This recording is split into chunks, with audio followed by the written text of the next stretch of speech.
Hi, everyone. My name is Cooper Knowlton. I'm joined with my partner, Lee Bergstein, and we are going to briefly chat for a few minutes about the status of the court system in New York State, specifically in New York City. Before we get into the details here, I just want to make very clear, we are talking about New York Supreme and civil courts right now. The criminal system likely has different rules. Housing courts have different rules. Upstate courts have different rules. So we're really honing in on what is presently happening in the civil and Supreme Courts in New York City. So with that said, I think the first thing to discuss, I'll throw it over to you, Leah. Maybe you can talk for a few minutes about what is the status right now if someone wants to initiate a new action in New York City? Sure. So as of the middle of May, non-essential actions could be initiated by e-filing, with a couple of caveats to that general proposition. The first is that if you want to bring a lawsuit and you hire an attorney to do that and bring the lawsuit and e-file the summons and complaint, the time to respond to that complaint is still told. So back in March, Governor Cuomo issued an order that told various provisions of the CPLR, including the time to serve and the time to answer a complaint. The governor has been extending that tolling order every month for the last several months. On September 4th, he again extended the order to October 4th. One kind of important thing to note is there is some division amongst attorneys as to whether the order tolls the time or suspends the time, which means, let's say you initiated a new action on August 1st by e-filing the matter. If the tolling provision, it's called the tolling provision, but if it only means to suspend the time to answer, what that would potentially mean is the response would be due on October 4th when the tolling statute elapses. If it's tolled, that means that the clock would start on October 4th. So depending on how the defendant was served, they would have either 30 or 20 days to respond to the complaint starting on October 4th. All this to say is it's going to be a while before defendants have to respond to your complaint. We obviously have clients who filed a complaint just before COVID or during COVID, and there might not be an answer for months, maybe not even until 2021, depending on what the governor wants to do. If there are defendants or defense attorneys who want their cases to move forward, they will answer and things will proceed to a regular course of business. If defendants want to avoid the lawsuit and not respond, right now, unfortunately, the current statute in place gives them the ability to do that without any real legal consequence.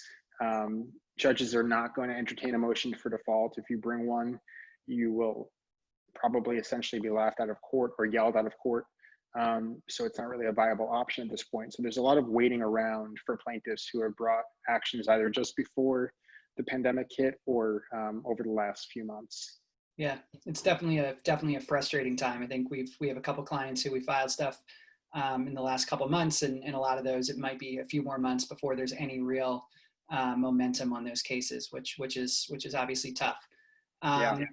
I guess, you know, similarly, we have a number of litigation matters that are, you know, in discovery or in various states. And I think you know, Lee said before that the status of those really, it depends. Some of them are moving forward slowly. Some of them are really stagnant. The court system is open, and there are conferences, and conferences are generally happening. They're all really happening via Skype and phone calls with judges.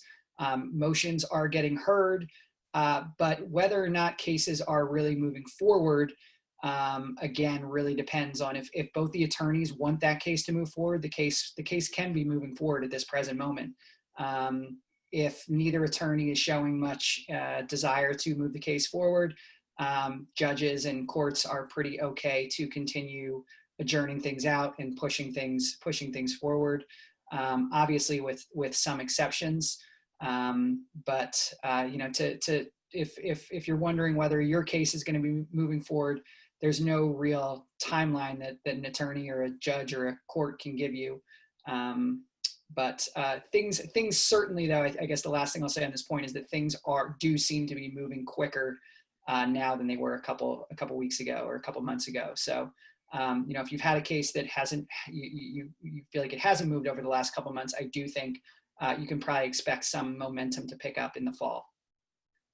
Yeah, and the only thing I would add to that is this is for non-essential matters. So Sure. essential matters are on a different track. They were being heard, you know, back in March.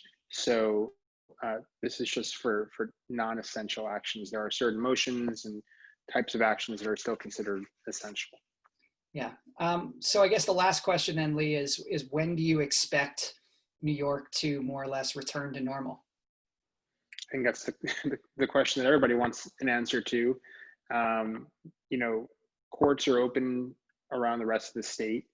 There's grand juries are returning on the criminal side. There are in-court conferences on the criminal side right now. I expect things to start opening in New York City, in New York State Supreme Court very, very shortly, as long as things continue to progress. I think that there will be, in the short term and the long term, a change in how courts operate. I think that now that both attorneys, legal staff, judges see how easy it is for things to get done remotely, how efficient it is, both from a time perspective and from a client's money perspective. You know, how much money do clients have to spend on lawyers waiting around to be heard in a packed courtroom just to have their case adjourned? Not a very efficient use of time or money. So I expect that the courts will learn some lessons from this, and there will be less need for in-person proceedings, and more you'll be seeing conferences take place either on Zoom or on the phone, and even argument, oral argument of motions. I expect more and more of those to happen virtually, both in the short term and the long term. I think that's to the benefit of everybody, quite frankly. Yeah, I would certainly agree on that point. I guess though, while there will be some maybe added efficiencies moving forward, I do think people who have cases pending should still, you know, over the next month and year, even if you know, we see a dramatic improvement in New York City, there is going to be just a major backlog over the next couple of months, and things are going to still be moving. They'll be speeding up hopefully, but I would anticipate quite a backlog over the next couple of months. Yeah, if you're going to be filing a new case now over the next couple of months, you're going to be on a pretty long line. Sure. Things have been building up. There's been a backlog building up over the last 6 months. Yeah. For as long as this tolling order remains in place, the backlog will continue. I think you made a point about speed of case is somewhat dependent on the attorneys. If you want your case to move in a more aggressive fashion, you need to let your attorneys know that you want things to move more aggressively. If, on the other hand, you're a defendant and or a plaintiff and there's a strategic reason to wait around, right now you have the option to kind of do that, depending on what procedural stage your case is at. Yeah, there's certainly some strategy at play there.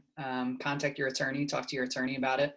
And this is we expect, as Lee said, we expect this will likely change pretty quickly over the next couple weeks. So maybe we'll make another video in October, November, and provide some more updates. We'll wear our Halloween costumes.